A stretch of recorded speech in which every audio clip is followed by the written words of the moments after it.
నేనేదో అబద్ధం చెప్పి నమ్మకంతో మీ ఊహల్లో బతికేటట్టు చేయలేను. ఇకేం చెయ్యాలన్నది మీదే నిర్ణయం.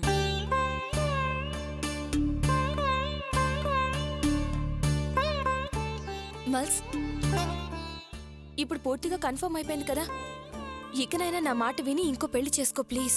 No Kavya, no way. ఈ విషయంలో మాత్రం నీ మాట విన్నాం.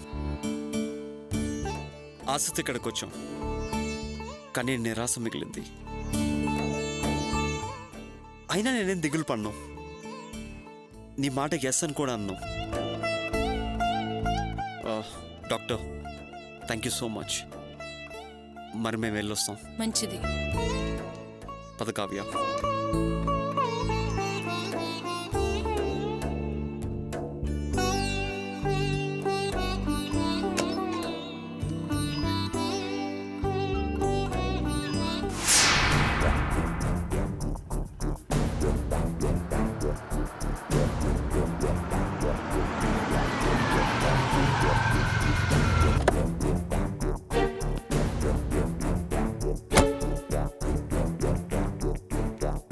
సార్, బండి ఎలా ఉంది? షోరూమ్ బండిలాగా చాలా సూపర్గా ఉందయ్యా. చాలా బాగా వర్క్ చేసినట్టున్నారు. కాకపోతే రేటే 2 లక్షలంటే కాస్త ఎక్కువ అనిపిస్తుంది. అదేంటి సార్, షోరూమ్ బండిలో ఉందంటున్నారు, మళ్ళీ 2 లక్షలు ఎక్కువ అంటున్నారు. బండిలో అన్ని కొత్త పాటలే వేశాను సార్. ఎంతైనా పాతే కదయ్యా, అంత రేటు పెట్టలేము. ఆ 2 లక్షలకి ఇంకో 1,25,000 వేసుకుంటే కొత్త బండే వస్తుంది. పోనీ ఓ పని చేయండి సార్, ఓ 10 తగ్గించుకుని 1,90,000 ఇవ్వండి. ఇలా 5-10 తగ్గిస్తేనే, తగ్గించకపోతేనే. సార్, మామూలుగా ఈ మోడల్ బళ్ళు లీటర్కి 15 కిలోమీటర్లే ఇస్తాయి సార్. కానీ నేను దీన్ని బాగా సర్వీస్ చేశాను సార్. మీకు మైలేజ్ లీటర్కి 19 కిలోమీటర్లు వస్తుంది. మంచి పని చేసావయ్యా. సరే, లాస్ట్ అండ్ ఫైనల్ 1.70కి తెంపేవయ్యా. బావా సరే అనరా, ఆయన కూడా వేరే వాళ్ళకి అమ్ముకోవాలి కదా. సరే సార్. అది చూడు, 1.50 ఉన్నాయి. బ్యాలెన్స్ 20 నువ్వు వెళ్ళేటప్పుడు మా ఆఫీసురా ఇచ్చేస్తాను. అలాగే సార్. ఇదిగోండి sir.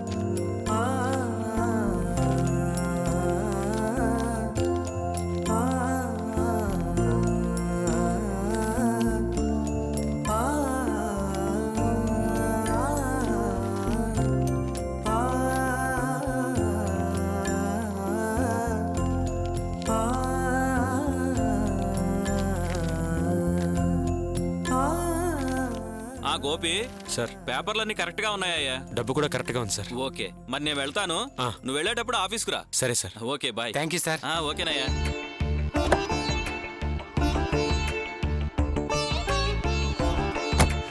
Bye sir. Okay okay. అరే బావా, నేను చెప్పాను కదరా నీ టైం మారిందని. ఇలా కొంటూ అమ్ముతూ ఉండు, మంచి లాభాలు వస్తాయి. నీ రేంజే మారిపోతుందిరా.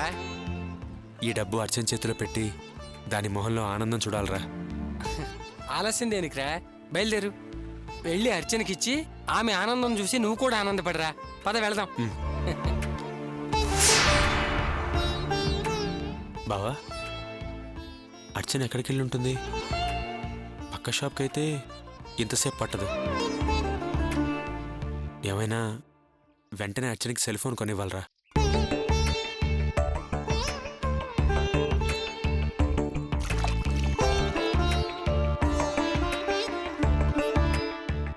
అన్నయ్య, ఏంటి గుమ్మం దగ్గరే కూర్చున్నారు?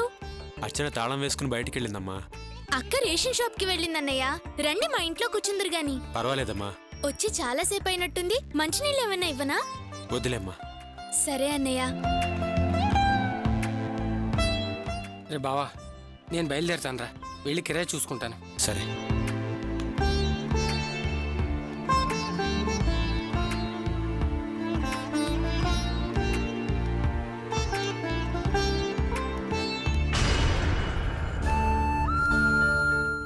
అర్చన, ఏంటి అర్చన ఇది? పిల్లాన్ని మూసుకుని ఇన్ని సామాన్లతో కిరాణా షాప్కి వెళ్ళొస్తున్నావా? నాకు మాట చెప్పుంటే నేను షాప్ దగ్గరికి వచ్చి ఉండేవాడిగా. లేకపోతే పిల్లాన్ని నాకు ఇచ్చి నువ్వు వెళ్ళొచ్చు కదా. కనీసం భానుకైనా పిల్లాన్ని ఇచ్చి ఉండాల్సింది. అది కాదండి, భాను జాకెట్లకి హుక్స్ కుట్టుకునే పనిలో ఉంటుంది. నేను బాబుని తన దగ్గర వదిలిపెట్టి వెళ్తే తన పనిని నేను చెడగొట్టిందాన్ని అవుతాను కదా. సర్లే. ఓ రా.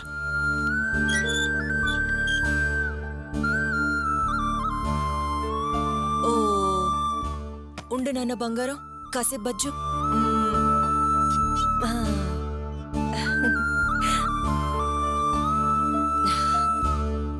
అర్చన ఆ. కూర్చో, ఏంటండి? చెప్తాను కూర్చో.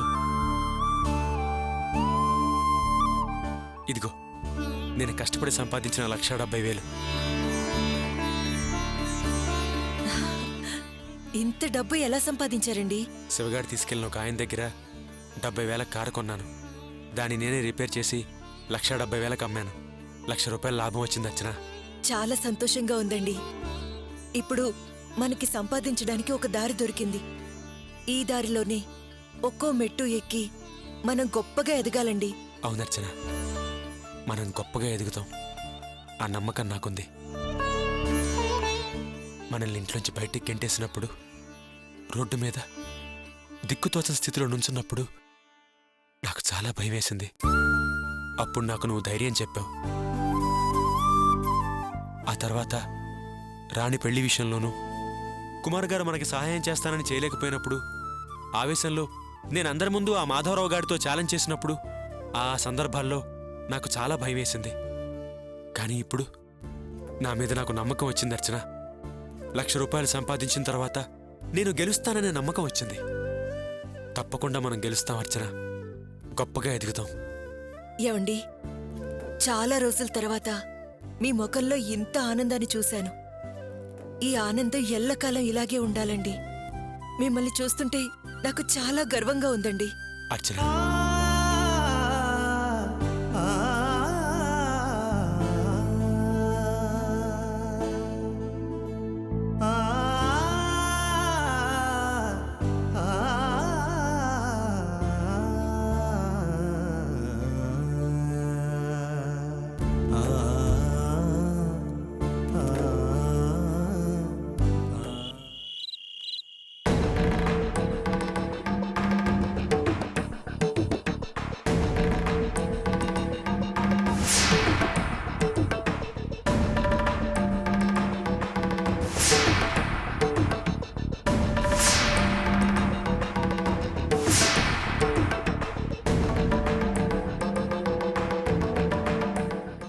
అత్తయ్య, మావయ్య, మా మీద మీకు కోపం రావచ్చు. దయచేసి కోపగించుకోకండి. నేను మీకు నిజం చెప్తాను, వినండి.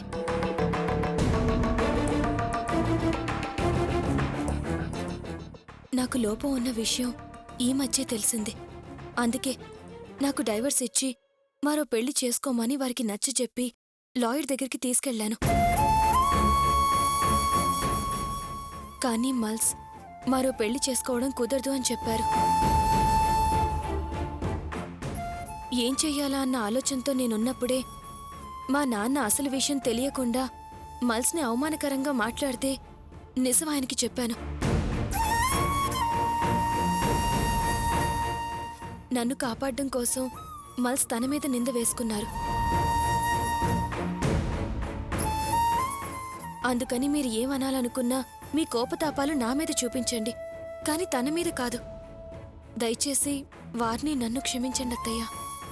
ఎందుకమ్మా క్షమాపణలు? అసలు నీ భవిష్యత్తు ఏమైపోతుందని ఆలోచిస్తుంటే నువ్వు అలా మాట్లాడతావేంటి?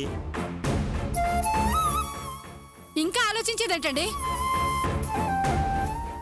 ముందు దీనికి విడాకులు ఇప్పించేసి నా కొడుకు ఇంకో పెళ్లి చేయక. Can you please stop it mom? నీకే సిచ్యువేషన్ ఏం మాట్లాడాలో తెలీదా? ఎప్పుడు చూసినా కావ్య మీద అటాక్ చేయడం తప్ప ఇంకా వేరే పని పడలేదా? వెళ్ళి పని చేసుకో. చాలే ఆపరా. ఇంకా దానికిరా ఈ పనికి మాలిన దాన్ని సమర్థిస్తూ మాట్లాడుతున్నావు.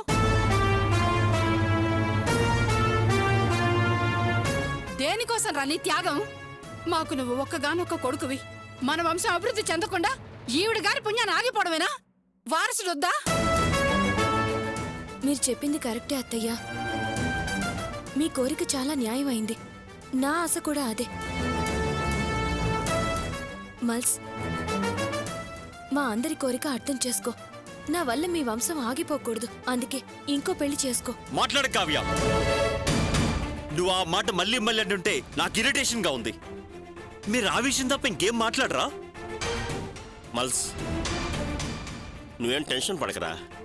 కావ్యకి అన్యాయం చేయకూడదనే నీ మీద నింద వేసుకున్నావు. నేను చాలా గొప్పగా ఫీల్ అవుతున్నాను రా. కానీ తండ్రి కాలేకపోతున్నాను అన్న విషయంలో నీకు బాధగా లేదా? పెద్ద బిజినెస్ మ్యాన్వి, బిజినెస్కి వారసుడు కావాలన్న ఆశ లేదా? వాట్ డాడ్, మీరు నా ఫీలింగ్స్ అర్థం చేసుకోకుండా అర్థం లేకుండా మాడతారేంటి? నీ ఫీలింగ్స్ని అర్థం చేసుకున్నాను రా, కానీ నువ్వు మా ఫీలింగ్స్ని అర్థం చేసుకోరా. అవునండి, అందర్నీ అర్థం చేసుకుని అందరికీ ఆనందం పంచడానికి ఉన్న ఒకే ఒక్క దారి మీరు మరో పెళ్లి చేసుకోవడం. నేను చేసుకోలేను, లేను లేను. అదే మీ నిర్ణయం అయితే నేను నా నిర్ణయం చెప్తాను, వినండి. ఏంటో నిర్ణయం? ఇంక నేను ఈ ఇంట్లో ఉండను.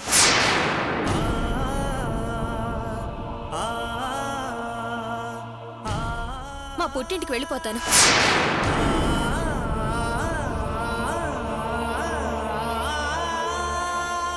అత్తయ్య, మీరు మీ అబ్బాయితో డైవర్స్కి అప్లై చేయించండి. కోర్టులో నా లోపం చెప్పి డైవర్స్కి నేను ఇష్టపడితే కోర్టు తప్పకుండా విడాకులకి ఆమోదిస్తుంది. దాన్ని ఎవరు కాదనలేరు, ఆపలేరు. What's wrong with you Kavya? నీకేమైనా పిచ్చి పట్టిందా? అనవసరంగా నువ్వు బాధపడి నన్ను ఎందుకు బాధపడతావు? Why do you understand? I can't do it because I love you. నా మాటలు మీకు బాధ కలిగిస్తున్నాయి, తట్టుకోలేకపోతున్నాను అంటున్నారు. కానీ ఇలాంటి జీవితం గడపడం ఇంతకన్నా నాకు బాధగా ఉంది. అది మీరు అర్థం చేసుకోరేంటి? కావ్య చెప్పేది కూడా నిజమేరా. కాదనకుండా కావ్య చెప్పినప్పుడు ఇంకో పెళ్లి చేసుకోరా.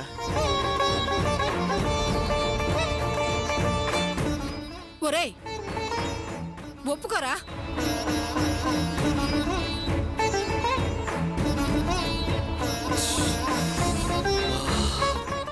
సరే, నేను ఒప్పుకుంటున్నాను. But on one condition. ఏంటా కండిషన్? ఓకే, నువ్వేదో ఒక కారణం చూపించి నువ్వు ఇల్లు వదిలి వెళ్ళడానికి వీల్లేదు.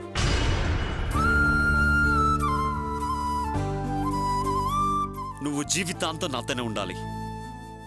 నా జీవితంలో అన్ని విషయాల్లో నీకే ఫస్ట్ ప్రిఫరెన్స్. వచ్చే వాళ్ళు ఎవరైనా సరే వాళ్ళకి మాత్రం రెండో ప్రిఫరెన్స్. ఈ కండిషన్ అన్నిటికీ ఒప్పుకుంటే నేను రెండో పెళ్లి చేసుకుంటాను, లేకపోతే లేదు. బాగుందిరా, చాలా బాగుంది. నా ప్రేమంతా మొదటి పెళ్ళం మీదే, దాన్నే వెంటేసుకు తిరుగుతాను. ఏదో పిల్లల్ని కనడానికే రెండో పెళ్ళం అంటే నిన్ను పెళ్లి చేసుకోవడానికి ఎవరు ముందుకొస్తారా? లుక్ మామ్, ఈ విషయంలో మాత్రం నేను మారను. నాకు కావ్య జీవితమే ముఖ్యం. నాకు ఆమె మీదున్న ప్రేమ ముఖ్యం. అంటే మేం ప్రశాంతంగా ఉండకూడదు, అదేగా నీ కోరిక? లుక్ మామ్, ఈ విషయంలో నన్ను కన్విన్స్ చేయడానికి ప్రయత్నించొద్దు. నేను చెప్పిందే ఫైనల్ డెసిషన్.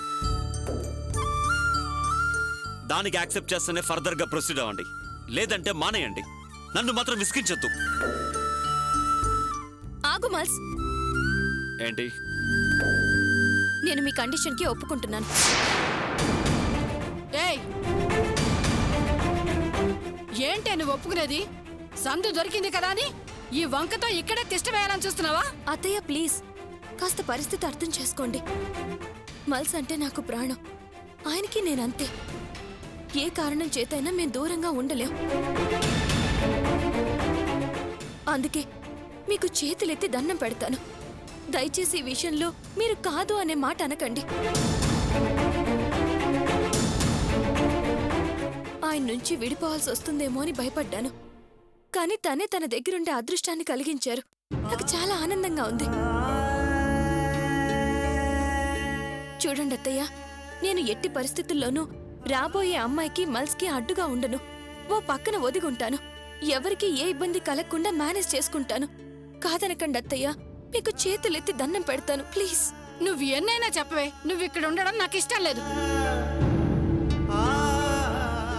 నువ్వు ఊరికే ఉండవే, ఏదో ఓ ప్లాన్ కడుపులో పెట్టుకునే ఉంటానంటున్నావు.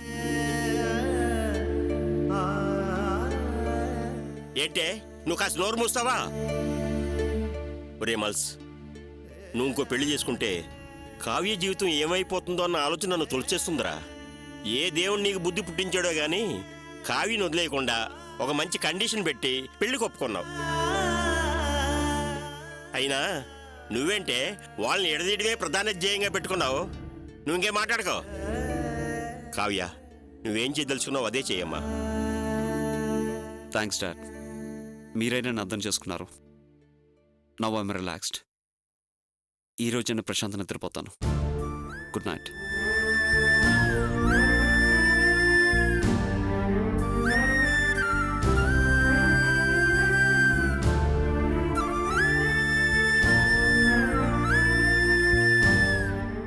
అత్తయ్య, మీరేం దిగులు పడకండి.